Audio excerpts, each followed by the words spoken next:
This is the Coming Home Podcast with John Allen. 3, 2, 1. And here we are for the next episode of the Coming Home Podcast with John Allen. I want to start off by saying a little joke. An Irishman, a Norwegian, and a Black American walk into a bar. Here I am with Andrew, Morrow, and Sturla Heggertveit. Hello, gentlemen. Good morning. Hello, John. How you guys doing? Very good. It's great to be on with you. Yeah. Finally, as I said, you were the first person I asked to be on, and here we are 72 episodes later. Now you're finally on my podcast. So welcome, my friend. Time to get And you, Sturla, I've never met you, so you are something of an enigma. I've only heard about you. Well, I hope it's good things. We'll find out by the end of this episode, won't we? Yes, we will. Now, you two have an interesting dynamic as coach and trainee. In other words, Andrew, you are the coach or personal trainer, and you train Sturla. How did you guys meet? How did this relationship come about? Do you want to go? Okay, I can go. I met Andrew at the gym where he works, and I was watching him for a while, and then I introduced myself and asked him if he was a trainer. He looks like one, and he was training other people, but I wasn't sure. But and then I talked with him, and he sounds and looks like a guy that can train me. He definitely looks like a guy. I've told you this before, Andrew. That one video that I saw of you, you were doing chin-ups, and it looked like you were defying the laws of gravity. You've got that strength as a smaller guy, but every ounce of your very existence is muscle. You have quite the efficient muscularity. There's very few people that have that type of strength that you have, so it's very impressive. I think body weight exercises and calisthenics tend to favor me anyway because I'm small and light, so it's not really that impressive when you're only moving around 70 kilos. Well, let's talk about that a little bit because, different people have different abilities and different goals. So the goals that Sturla has as a client of yours would be totally different than the goals that I would have if I was your client. How do you adapt your coaching style to fit the person you are training? Because you don't do a cookie cutter program. Everybody that I've seen you train them differently. Yeah. So the first thing is to get a sort of, is to dig in with the client basically and really establish what the goal is. And then I sit down, and I'll generally sit down with the client and talk through the path and the process a little bit. And we reverse engineer, essentially. We figure out, I take everything on a very individual basis, so it's all fully customized. I obviously have my biases and preferences of how I like to train people, based on what I feel is most effective. But I always try and include the client in the process. We come up with a plan that is both challenging but also very achievable and doable. The big thing for me that I say to clients in the beginning is don't overcommit. Oftentimes people come and they sign up with a personal trainer or sign up with a coach. They're very enthusiastic, of course, about starting to work towards their goals. But oftentimes the mistake that people make there, I believe, is that they actually overcommit and try to make too drastic of a change too soon. That oftentimes actually leads to demotivation and eventually failure. I call it the January system, or the January syndrome. Yes. The New Year syndrome, where people join in January, they haven't trained since the previous January. They try to then come to the gym every day for 2 hours at a time and completely overhaul their diet and lifestyle, and it's all too much too soon. It eventually wears them down and leads them to quit, and then they will come around again the next January. So a big part is actually reining them in a little bit and saying, okay, your enthusiasm is admirable and we want to keep that, but we also have to have a realistic approach that will actually allow you a period of adaptation to these changes that we're aiming to make. Yeah. That's very well stated. You know, it's very important to have a realistic goal. You can't come in and conquer the world, you know, in a matter of weeks. Sturla, let me ask you this. Why did you feel that you needed a personal trainer? Why did you approach Andrew and ask for his help? Oh, there are different reasons. But I have done training all my life in smaller or bigger amounts. You come to a certain level and then you stop. Yes. And you get lazy. You don't have any commitment. So I knew exactly what I was doing when I was approaching 200, that if he could help me. Because I stay focused in maybe 6-8 weeks, and then something happens somewhere, and which is more fun, and then you stop for a while, and then you go back, and then it's going like this. Another reason is my age. I'm 57, and I did have a friend, and he was setting himself a goal that he was going to bicycle from Norway to Spain when he was 60. Wow. So, yeah, and he did. So I thought I need to have a goal with some distance so that I have something to aim for and work for together with Andrew, though. And the last reason is that when you get older, I had to do some retraining and in healthcare, and I did see a lot of people getting old, and they had not been taking care of their body and had a not so good life, I would say. So and that frightens me. So this is some of my reasons to approach Andrew. And they're all good reasons. Now, if you had to sum it up as one major goal that you want to achieve, what is it you're looking for? Health, I think. Yeah. Health. Better health. Yeah. Better health. And as I think when I met Andrew, I had 3 goals. One, make me bigger for as fast as possible. The second one, which is the main goal, is make me strong with everything I can do with my body to hang and to rise and to push up and so.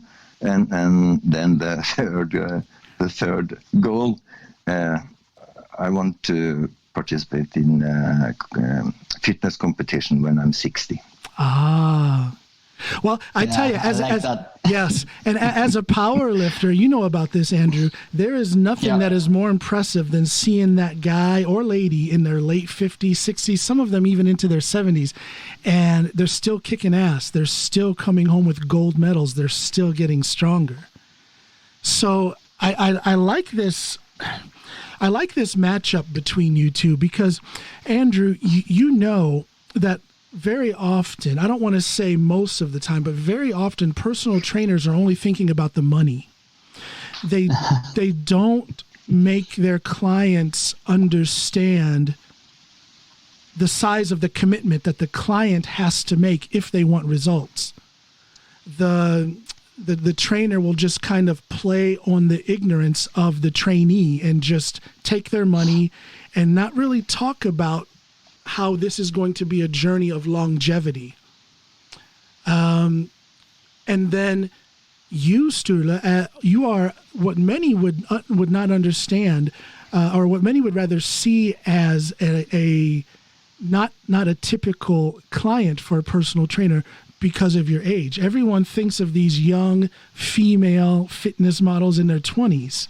Those are the ones that are going to personal trainers. So you two, I like that matchup between you. Both of you are a little bit outside what the perceived normal is in that field, and that's a compliment. Okay. And that's a compliment. Yeah. Thank you. So what is how often do you train, Sturla, and how many of those training sessions are alone, and how many of them are with Andrew?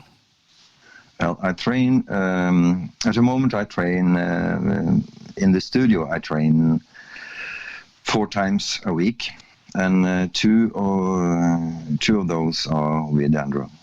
Okay. I also do some jogging and walking beside this. But, oh my gosh. My whole body just started hurting as soon as you said jogging. Oh. Well, I'm not jogging too far, but I call it gogging, because or in English it would be wogging. Maybe, because I'm walking and jogging and walking and jogging. So well, there you go. But I do like 10 to 20 kilometers a couple of times a week. I try. Okay. Yeah. That's pretty decent. That's a lot of movement. Yeah. So, but I had to, because I was a little bit too heavy, so I had to adjust my weight. Yeah. So, Andrew, what do you do then when it comes to customer follow-up? Because, as Sturla says, not all of his training sessions are with you. Only roughly 50% of his training is with you. So what do you do to make sure that your clients, or in this case, Sturla, how do you make sure what Sturla is doing is proper when he's not with you?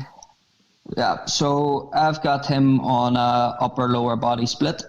So we do 2 upper body sessions, 2 lower body sessions a week.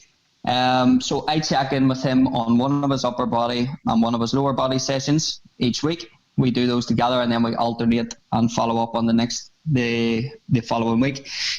Basically, beyond that, I see him twice a week anyway, so I don't need to do a lot of follow up in between sessions, because twice a week is generally enough to not be overbearing, but enough to be able to give coaching advice. I think Sturla hears enough of my ranting on 2 sessions a week, then I hear you when you're not there. Yeah. So that's always my goal with it when I'm coaching clients, is I actually say to them, I want you to hear my voice in your head as you're performing exercises, because I'm big on execution. So everything is about drilling technique, because everything else comes as a result of that. Strength, if you improve your technique in an exercise, the strength will follow as a result of that, with proper programming and systematic progressive overload. And then and the same, and muscle mass comes as a result of that, and so on and so on. So we drill a lot every time we do a session. It's maybe a bit slower than what he works on his own, because I coach through the there's that time of instruction, so it takes up a little time. Yeah. So it's so it's a lot of drilling. It's a lot of drilling technique, and then we follow up in those 2 sessions. We just check in from on alternating weeks, and just make sure that he's not slipping into any bad habits. It seems like most, if not, he'll hear it from you. Andrew, it seems like most of your clients are men. Am I right?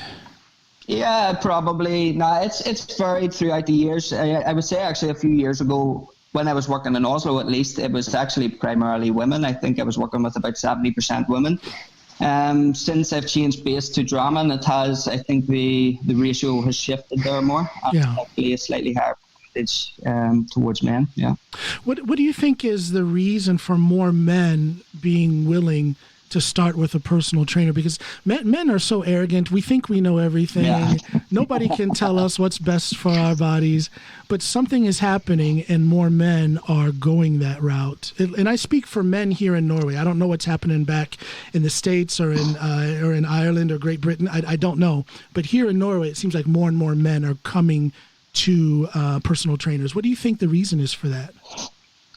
I think it's just a natural progression and a natural consequence of the lifestyle that most men are living now. And as I say, especially as men are pushing into their 40s and 50s, the consequences of sedentary lifestyle, sedentary jobs, more men are working in offices now than even just 20, 30 years ago. Traditionally, men were in active jobs, of course, manual labour and things like that. And now it's the things have shifted, and I think it takes a little bit of time for us to overcome that arrogance, as you say, but I think it's just a natural progression now that a lot of men are realizing that their lifestyle maybe isn't the best, their health isn't in the best shape, and it's just a natural consequence that, okay, I don't really know what to do on my own, so I need to ask for help here. Yeah.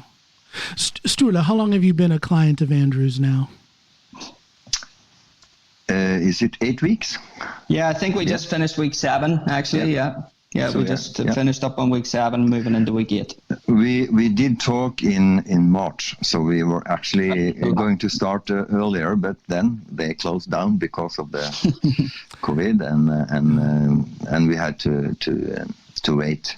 So what did you do, Sturla, when COVID came around and all the gyms shut down? Did you do anything at all for your health at that time, or? Oh yeah. Did you? Yeah. What were you doing? Talk about that. I was walking a lot,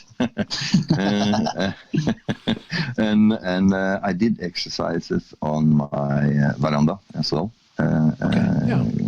So I was, a while I was very busy, but then. I was very happy when the gym opened, because it's the hardest thing, and you know this. You had your pauses yourself, I think, and then to start up again is always hard. To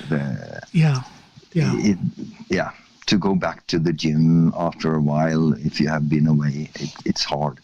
So you have to be there all the time, I think.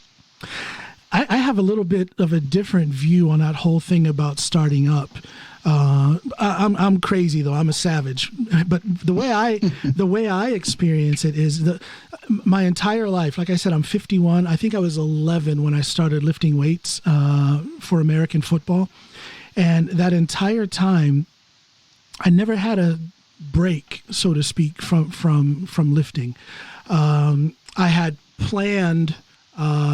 Pauses that were planned as part of my program to take a break, but no real breaks that I was unwilling to take up until I started getting all these stupid operations on my shoulder. And then, so that I would get an I think I've had 8 operations on my shoulder now since 2016. And I would get an operation. It would be anywhere between 6 to 10, sometimes 12 weeks before I could start training again. But by the time I was able to start training again, I'm talking like small things with bands, basically physical therapy. I was so ready to train that I just slid right into it. And I was constantly looking forward and trying, maybe I would have fallen into what you said, Andrew, that some clients come into it and they're expecting a little too much. I don't want to say I was expecting too much, but I was just eager to get back into it. So, for me, it's not that difficult to start training after a break. So you were doing like body weight exercises and things like that out, on your veranda, on your porch. And I did what I could do with my body. I don't have any weight or almost no weight. So I did push-ups and so some band. So, Andrew, how did you deal with, as a trainer, now this is your job, this is your livelihood, how did you deal with the COVID situation, with the gym being shut down? Yeah, I was actually fortunate that I run an online training company as well, or just myself, self-employed as an online training company, so I was already set to go there. So I have probably... at that time, at least maybe 40% of my income was already coming from online training. So that. Oh wow! Okay.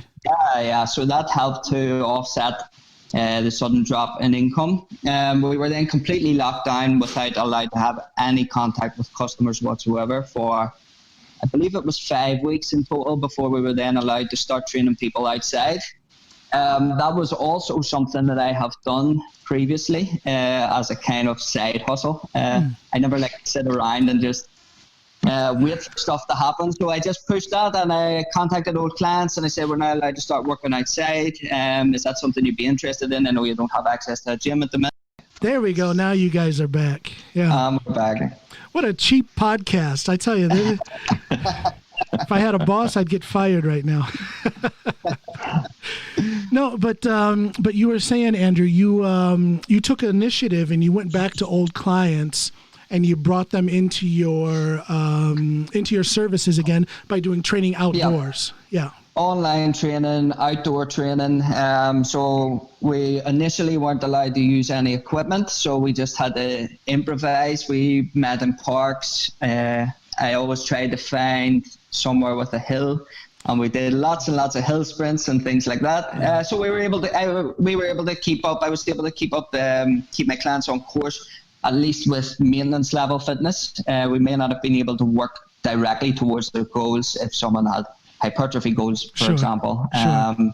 We were able to keep up a base level of fitness and maintain what we had worked on through body weight work. After a while, we were then allowed to use equipment again, as long as we were sanitizing correctly. And I have some equipment at home, some kettlebells, adjustable dumbbells, TRX. So I started bringing these things along, and we were able to improvise and basically, as I say, I don't like to sit around, so we just made things work. And I marketed on LinkedIn and stuff like that for both the.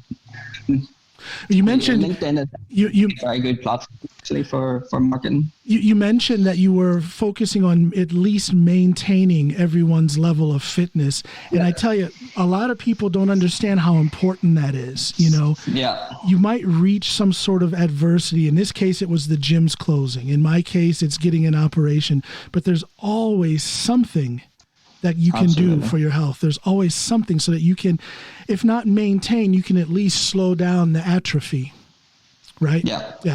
Yeah, for sure. Sturla, let me ask you this. What is your background? What is your athletic background? What have you done up through the years, fitness-wise? Well, I've been jogging a lot. I have been training on gym now and then I think always. I was working 34 years in a security company, so I did like to stay fit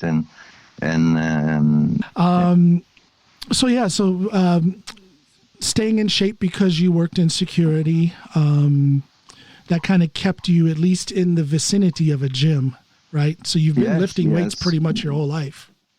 Yeah, in big or small amounts, and then we also had gym at my work, so you could go training before work. Yeah. So, yeah. Have you had any injuries? Yes, I do. I had some problems with my back. I have some problems with my shoulders. And this is also one of the challenges I was giving to Andrew. And actually, my back now is better than before, and even my shoulders are improving. They are getting better. That is so good to hear, because a lot of people, especially with the back, the worst thing is when I hear like a 22-year-old talking about, oh, my back is messed up, I can't train anymore. And it's like, what are you talking about? This can be fixed. And quite often, in fact, most often, I believe, I'm not a physical therapist or anything like that, but I believe from my experience that most back injuries can be rehabilitated through movement, through training, and without surgery. What can you say about that, Andrew, when it comes to having clients with multiple injuries? I can say for sure. It's especially when it's kind of non-specific pain, like what Sturla had here. There was no specific instance that triggered an injury. It's non-specific pain that kind of develops gradually. And from experience, I've actually seen and had multiple reports from clients that it disappears or it improves simply through the process of getting stronger and a well-balanced training program. If it's a specific injury, more like what you had, John, then obviously it needs to be treated by professionals. But that non-specific pain, I've had so many reports. Again, I'm not no background in physical therapy or anything like that either, but so many reports of improvement and even eradication of the pain simply through getting stronger. Yeah, it's quite amazing. It's quite amazing how people think that strength training is dangerous and will lead to pain, when actually it's oftentimes the complete opposite. I'm so glad you said that. If anyone were to quote this episode, that quote right there needs to be in the forefront. Being strong, training for strength cures so many issues. It can wipe away so many things, whether it's the shoulder, the knee, the back, whatever.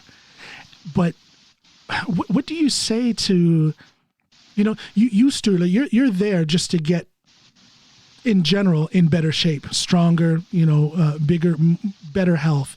But I'm sure, Andrew, you get clients, maybe women especially, hello ladies, who come to you and say, well, I just want to lose a little bit of size around my hips.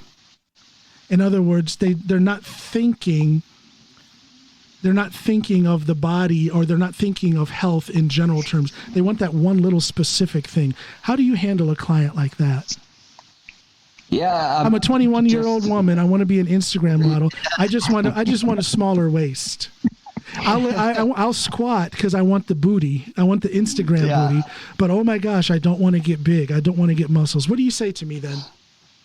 Yeah, I think that's actually something I encounter less and less, and I think it's actually less of a sort of issue now as what it was maybe 5 and 10 years ago. Yeah. There's so much better information out there now, and so much better information readily available, that I think a lot of women who typically were afraid of building muscle now realize that building muscle is oftentimes conducive to the goals that they want, which is being leaner, having a more shapely body, or whatever it is, if we're looking at it purely from aesthetic perspectives, that actually building muscle and losing a little bit of body fat, which the two go hand in hand almost, is actually takes them on the path towards their goals. And as far, again, I think strength and muscle is less of a fear now for women, and strength in particular, than what it was probably even 10 years ago, even 5 years ago. Oh, yeah, I would women had these pictures of these female bodybuilders from the 70s who were using all kinds of stuff to bulk up. Much bigger than any of us three. I'm not but me and Sturla anyway.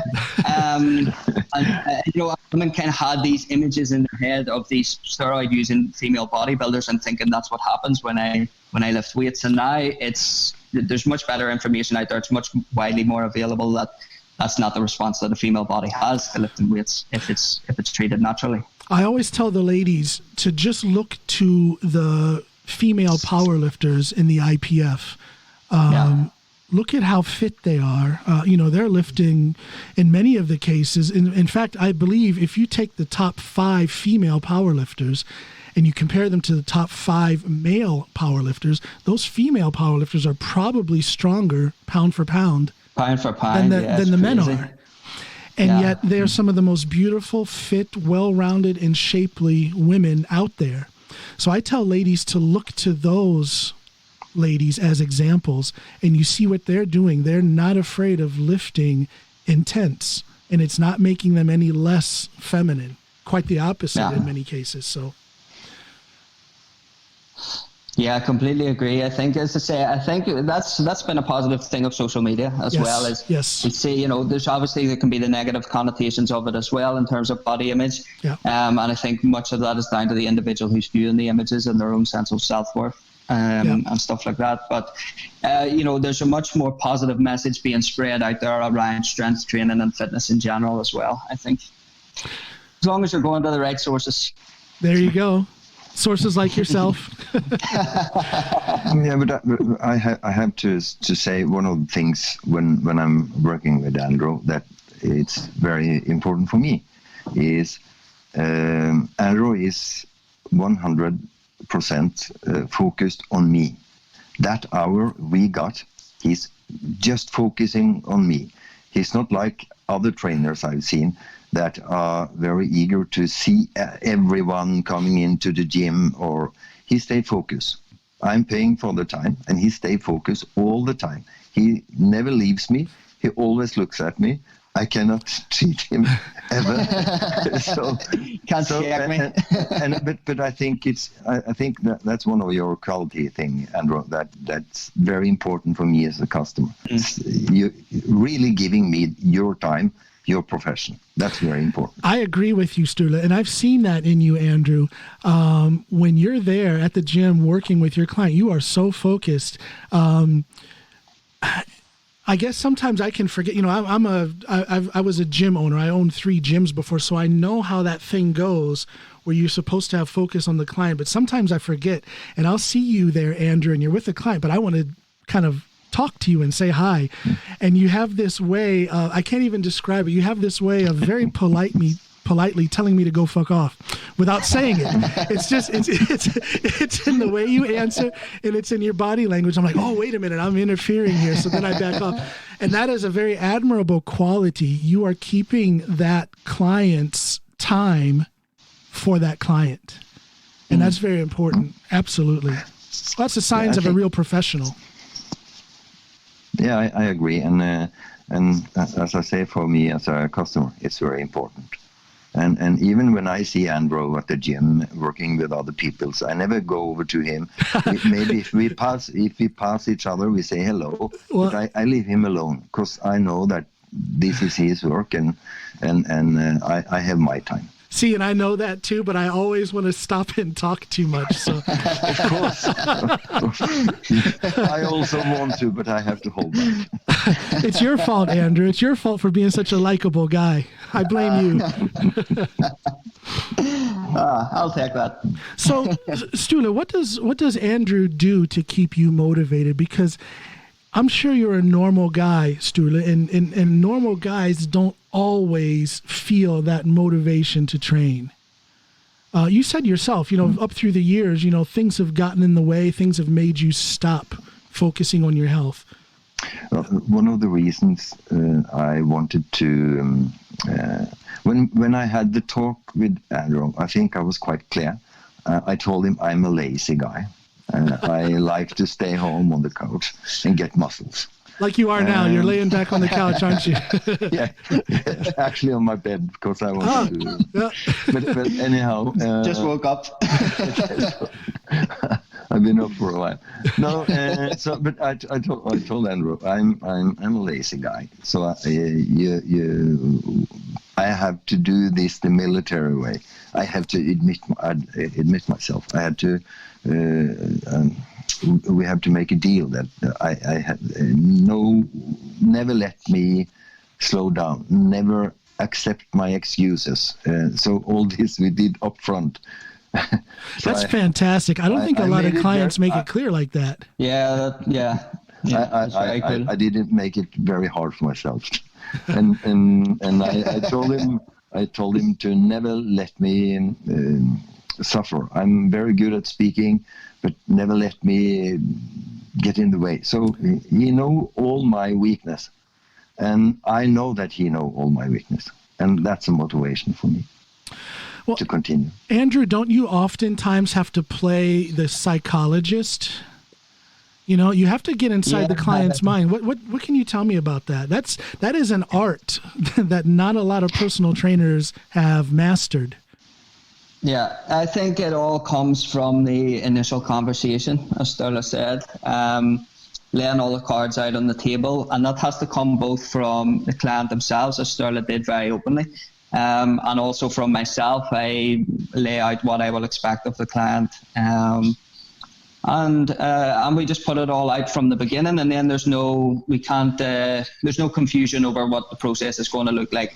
I can usually read someone very early. Actually, from the first meeting, I can usually tell if this is someone that I want to work with or not. And how do you do that? How do you figure that out? It's almost it generally comes in a case of the openness of that conversation. If someone tells me they have this goal, first of all, they have to have a pretty specific goal. It doesn't need to be absolutely pinpoint and nailed in, but there has to be something to actually work towards and something for me to program towards so that I can reverse engineer. Otherwise, it's just working out. It's just exercise, and anyone can do that. You can join a fitness class, you can go to the gym and just do random stuff, and that's exercise. It's not necessarily training, and that's the difference. Training has a goal in mind and it has a systematic process. So I'm looking for that. I'm also looking for the openness from the client. It's not necessarily anything to do about personalities. I don't really care if I feel that we have a really good chemistry and we're going to be mates during the process. But it's more about that we can be honest with each other. That I can be upfront with you about what is expected, and I can also critique you without you taking it too personally. It's done from a positive place, and Sturla gets plenty of that. I really do. But also that you can be open to me and give me feedback. That is a big part of my thing. Is I always want my clients to be able to speak back to me and offer me their feedback, offer me and have a bit of input into the process themselves, because then they become more invested in it. You know, so while I will always be the one who has the sort of final say on what we're doing and how the program will look, I like clients to be involved in that process somewhat. And if someone can't do that, if someone can't be open about both their strengths, their weaknesses, and what they actually want, then you can usually recognize that this isn't going to be a successful process. I could take this person and I could work them out, I could exercise them, but it's not going to be a successful training process that's actually going to lead to the realization of some goals. I see. Let me ask you this, Andrew.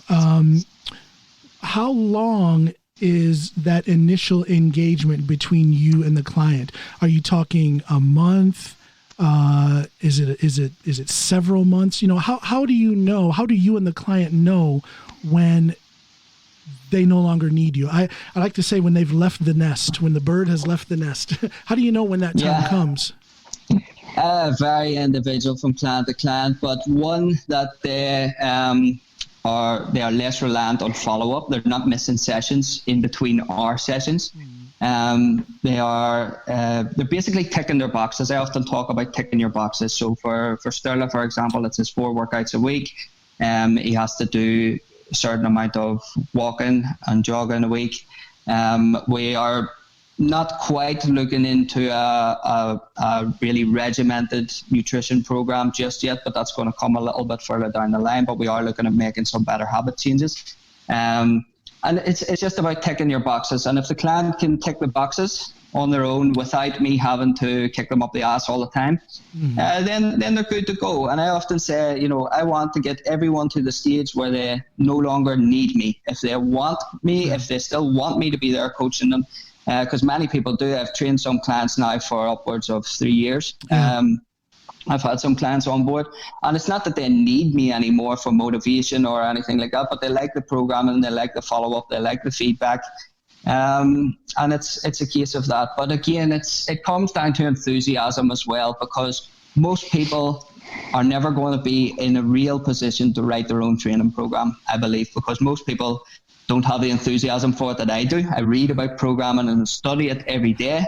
You know, you could maybe write a basic, very simple program, but that's why so many people plateau as well when following their own training programs. As Sturla mentioned earlier, he felt he would get to a certain level and then it would level out because people don't know how to navigate, especially when you become more experienced and stronger. Actually, progress is harder to come by. And sort of navigating those levels is something that many people still want me to do, even though they might not necessarily need me to coach them on technique and stuff like that anymore. I see. And that's where the online coaching comes in, you know, so we maybe don't have to meet face to face, but they still like the programming side of the relationship. Who wouldn't want to meet face to face with you? Come on. It's very expensive.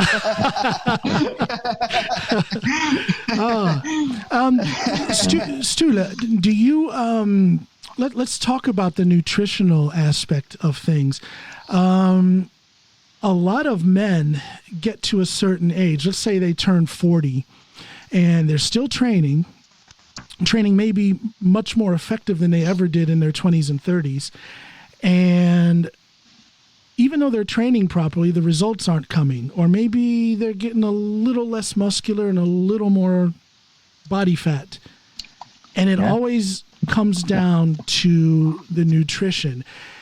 I will say, and maybe Andrew, you can say something about this. I would say that a lot of the hormonal changes in men, you know, can be can be handled to a certain extent through nutrition. In other words, nutrition can determine your testosterone production to a certain extent. You, Sturla, are you thinking about those kind of things, or are you just focused on the training right now? No, I'm thinking. Actually, my wife, my girlfriend, is thinking for me. So don't they always? I'm very happy with that, because we changed in March. We changed to low carb and not a diet, but a change of lifestyle. Yeah. So and I have been, and then I also started training a lot. So I have lost about 20 kilos. Wow. Since when? Since when? Since March. Since March. Wow, March, man! Yeah. Congratulations. Yeah, thank you. That's amazing. But it's very much my girlfriend's, because I'm so spoiled. I'm so spoiled. I just put my hand into the fridge and there is my package of food to work. All the people. I need my wife to listen to this.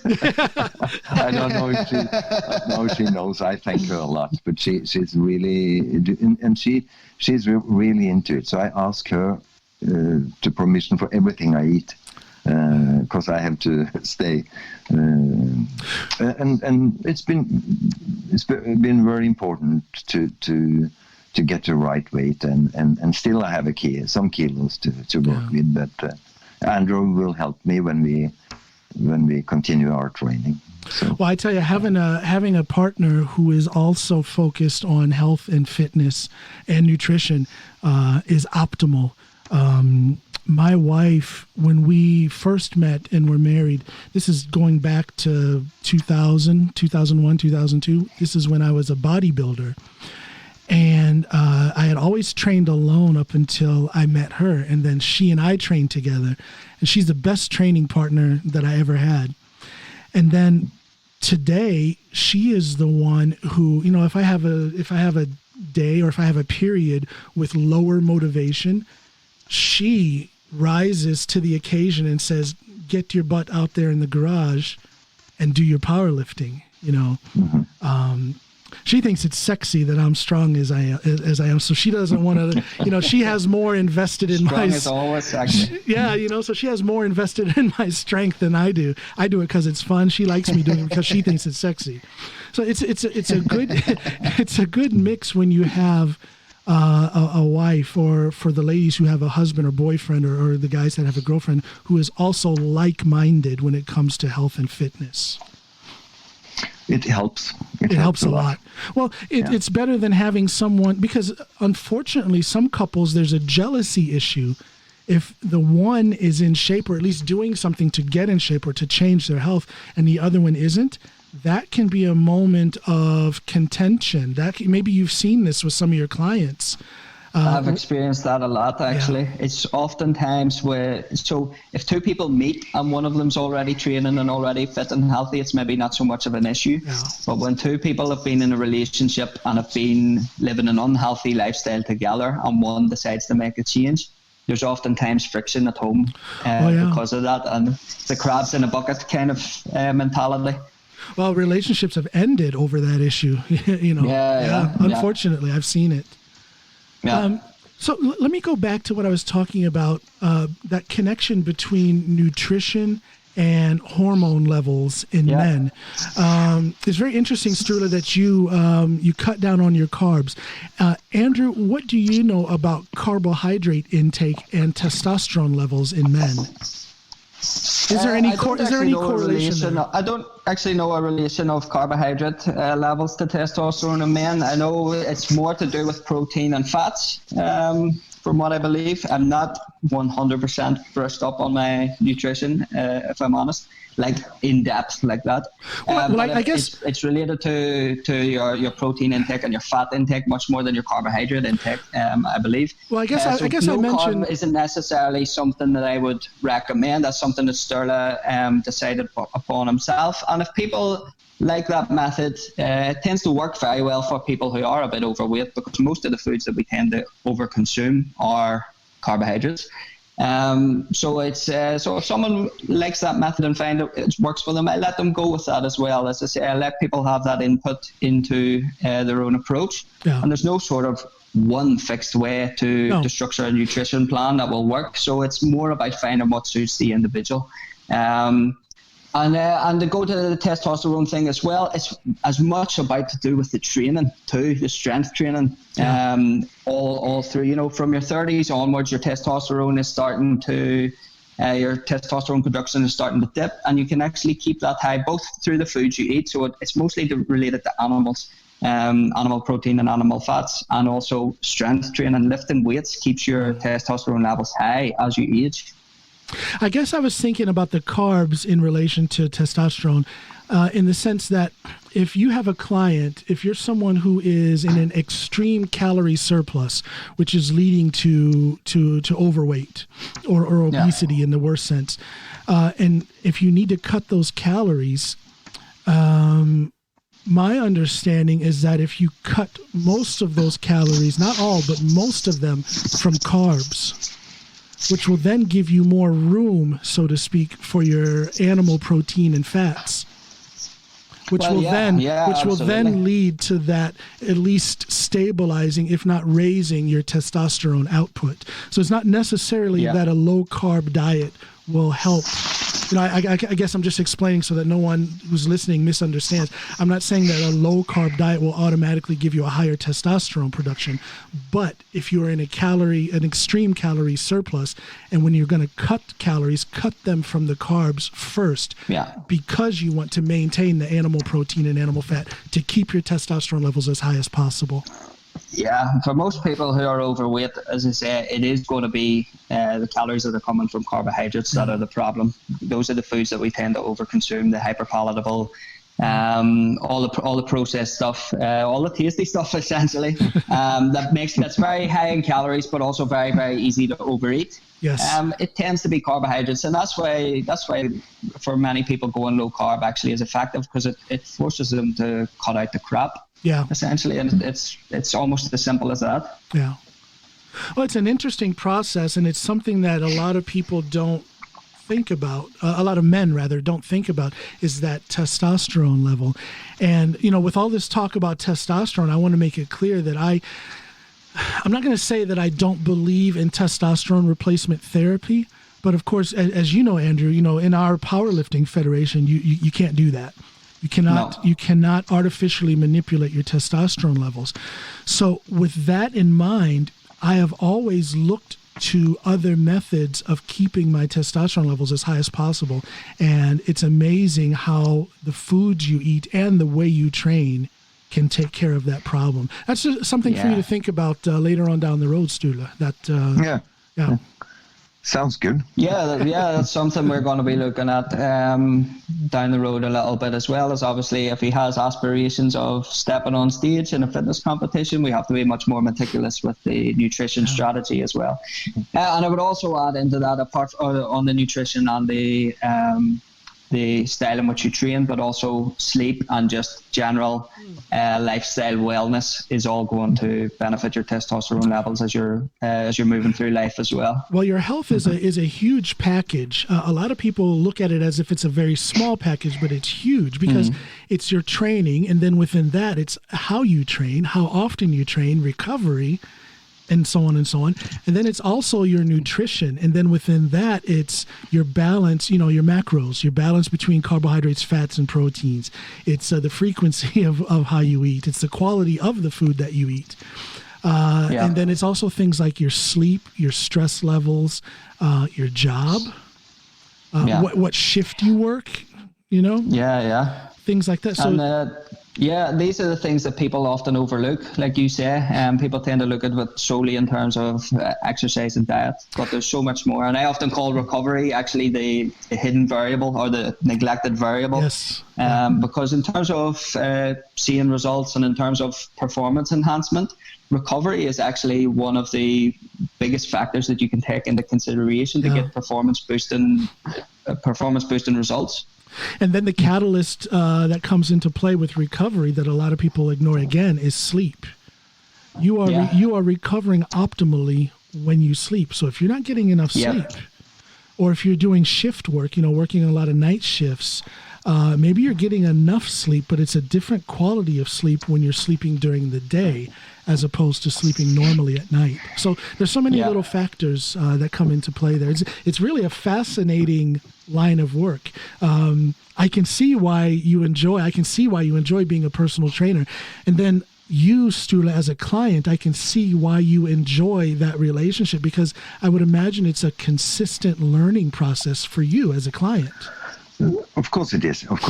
And I just had to lower my ego and listen and accept that there are someone knowing much, much more than me. And I have to listen and be a good customer. and he does that well, to be fair, he does that very well. Thank you. And even though sometimes I think maybe, okay, but I'm Andrew had the last word every time. well, the thing is, it's very amazing. It's very interesting to watch how many people hire a personal trainer or an online coach, and then they totally ignore their advice. I've also not full time, but one of my side gigs is online coaching for powerlifters. And it's amazing. They pay this money. They come to me sometimes on their hands and knees, desperate after help, desperate to get help. I give them the help, and then they totally ignore it. That's a strange phenomenon that happens between trainer and client. Very strange. I don't understand it. No, I've experienced that myself. I don't know how it is, but when I was asking, I was frankly honest, and I committed myself, and I have learned something. When I'm training myself, the sessions I train alone, I'm very satisfied. I think I'm doing very well, but I know next time I do the same exercise with Andrew, it's painful. Take 10 kilos off you. Because that is. I like to. I'm standing there beside some girls at the gym. They are looking at me, and I'm standing there with my 8 kilos. I'm really not feeling. Like a big guy. But anyhow, when I do it with Andrew, it's more painful. I can feel that it's hitting the right spots. So I've learned during this time that I have to listen. I have to do because we are both working for me, actually. Yes. Yeah. And if you have the proper relationship between, if you as a client have the proper relationship and the proper respect for your coach or your personal trainer, their face will always be in front of you on those days that you train alone. Their voice will always be in your ear. You want to, it almost turns into a situation where you don't want to let them down. And I can say that from experience. Now, I've always trained alone. I've never used a personal trainer. But I have had people who I train with, and I have sought advice from time to time from certain people. And if you have that big name international level powerlifter who you're going to send your training video to, well, their face is in front of you as you're training. You want to impress. It's almost as if you are training in their honor, or you're training for them. You don't want to let them down. I'm sure that's maybe to some degree what you feel about Andrew. Yeah, of course, because he stands there and he's studying me, and I know, I can see it on his face. Oh, I did something wrong, and I know that he's going to tell it to me, and I know that whatever I say, my excuses are not acceptable. It's just one way to do it. It's the right way, and I think, but this is some of the commitment I asked for. This is. When I was studying Andrew, before I asked him to train me, this was what I wanted. I wanted his focus, because to find a trainer, I think it's quite difficult. I tried it once before, and it was not successful. And not all trainers are good trainers. Excuse me? I was saying, yes, not all good trainers. Not all trainers are good trainers. No, they're not, and I think it's the balance between the trainer and me, the trainee, is very important. Yes. to have the right connection. Well, like I said to you, Andrew, I think I've said this several times to you before. The way you train people is impressive. I can see when I'm there, and you have a different kind of relationship to your trainees than what the average trainer here in Norway has. Can you be a little arrogant now? Tell me what's different about you? How do you stand out from the other trainers? I think I take my job seriously. Yes. To be honest, I do this full time. For one, many other personal trainers that I worked alongside and worldwide, I guess it's more of a side gig.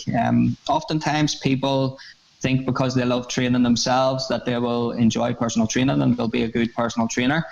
There's a low barrier to entry into the profession. It's very easy to qualify as a personal trainer. Yes.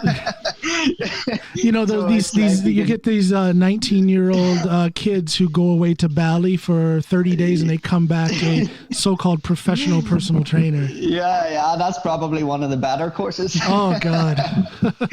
But so it's but for me, I do it full time. I take it very seriously. I feel that I have an opportunity to make a positive impact on people's lives. And that's it. Basically, I take my job seriously. What I do, I don't think I'm an outstanding personal trainer by any means. There's gaps in my knowledge, and I have much more to learn still. But it's I aim to do that. I try to fill those gaps on a daily basis. I read, I study. How do you keep yourself updated? Can you say a little bit more about that? Are we talking about formal courses, or are you constantly? Both. Yeah. Okay. Both. Yeah. So I pretty much, since I qualified as a personal trainer, which my certification was useless, if I'm honest, it really was. Yeah. I just was doing it to get the paper, so that I could qualify and start working.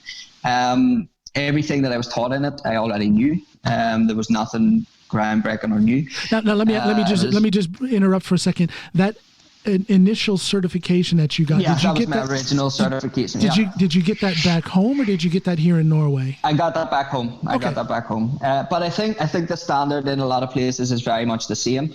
Although I believe there is a good one of the schools, at least here in Norway, that qualifies personal trainers is a much more in-depth course.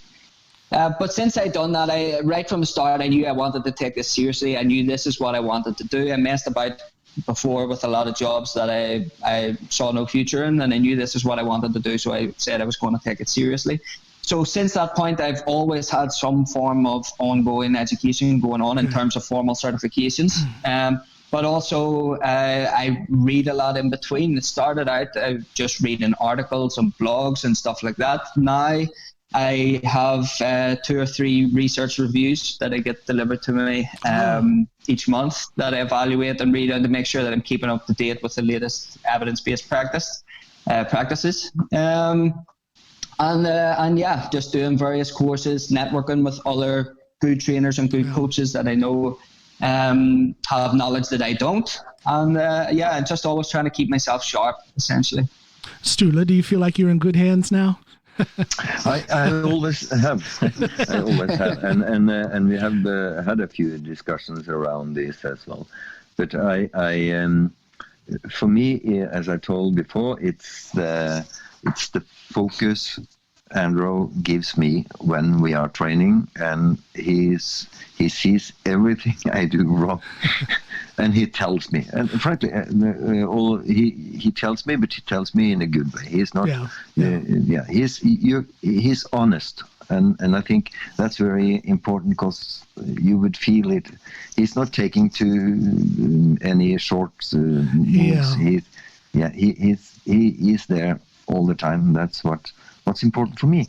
Well, I do also tell him when he does something well, by the way. It's not only when he does something wrong. It's true. And so Andrew Morrow is not a negative Nancy. He can tell you when you do something good. Yeah, he can. He can. If I think hard, I might remember. Yeah. No, so you'll get good focus and attention from Andrew as long as I'm not there at the gym bothering him trying to talk while he has a client. Seriously though, Andrew, I've caught myself so many times. I'm like, "Wait, be quiet, John." Since you got that home powerlifting setup, it's been the best thing for my business, man. Oh wow. Yeah, now all of a sudden he's getting clients. Hey, that black guy is gone. Maybe I can train with Andrew now. Boy, I tell you, go ahead. It's very important because I put a lot of effort into it. I stay focused. I do my best, and of course, if I was hanging there and he was starting to talk with other people, it wouldn't be right. So I think that's very important. One of them. And again, a lot of trainers do get very easily distracted, and it's I cringe when I see it, and I see it a lot, and I just think that poor client, they're wasting their money. Yeah, they actually are, and but then again, I think it's something with the respect of your customer and in our relationship. Yeah. Because I just as I'm training in between, and I'm doing my best to improve so that my trainer will continue to work with me. So of course that 1 hour it's very important for me. Yeah. And I would fully expect as well. I think that's part of, as I say, about the openness of the relationship. I would actually fully expect if I did get it distracted for an instance, I would fully expect Sturla to come up and call me out on it, and say, "Hey, I'm paying for your time here. Come, this is my time." So it's something I'm always conscious of as well. As I say, it's people pay a lot of money for my coaching. I want to make sure that I give them the best possible value within the time that we actually have together, and in between times as well. Here's a question I'd like to ask you, Andrew. Now, Sturla, we've talked about your goals, what you want to achieve when it comes to your health. What about you, Andrew? What are you looking to achieve when it comes to your physical, strength, or do you want to get bigger? Do you want to get stronger? Do you want more conditioning? What do you want to achieve when it comes to your health? Yeah, so for a long time, especially I was competing in powerlifting, as you know, I was chasing strength numbers. Right now, actually, I have two small kids. I have a 4-year-old and a 2-year-old that keep me very, very busy and also affect my sleep a lot. So for me, it's very much kind of not. I wouldn't say I'm in a maintenance mode. I'm not just trying to stay where I am, but I'm not focused on really accelerating any improvements. I'm focused on being consistent, being healthy, still trying to get stronger, and my numbers are still going up. But I'm not really focused on a specific sort of regimented training program to reach me a specific goal at the minute. I'm trying to be stronger. I'm trying to. My main goal now is, honestly, I'm 33 years old, but I think ahead to the point when I am 60 and 70 and 80, if I make it that far, I want to be strong, independent. How old did you say you are? I'm 33. Oh God, I hate you. Oh, I remember 33. I remember that. I have a son that's same age. Oh my gosh. Oh. So but yeah, for me, it's a big part is about I want to be fit, healthy, and independent as I'm getting older. As I'm still a young man. I have 2 young kids to keep up with. I want to be able to do that for as long as possible, and grandkids and everything else that hopefully comes in the future. Yes. So that's a big part of my thought process now too. I don't have a specific, like, I'm trying to hit this number, I'm trying to hit this number on any particular lifts or anything like that. I'm just trying to have a really well-rounded level of strength and overall fitness, not neglecting my conditioning work either. So you're not thinking about any numbers in powerlifting? That's not. No, not particularly. So it's been probably the last competition I done, the last meet I competed in was, I think, 3 weeks after 6 or 8 weeks maybe after my daughter was born. Okay. And I think I went 4 for 9. so that kind of made me put it on the back burner a little bit, and and say, okay, maybe this isn't the ideal time. My work hours are obviously unconventional. I have a lot of supremely early mornings and a lot of late evenings as well, oftentimes in the same day.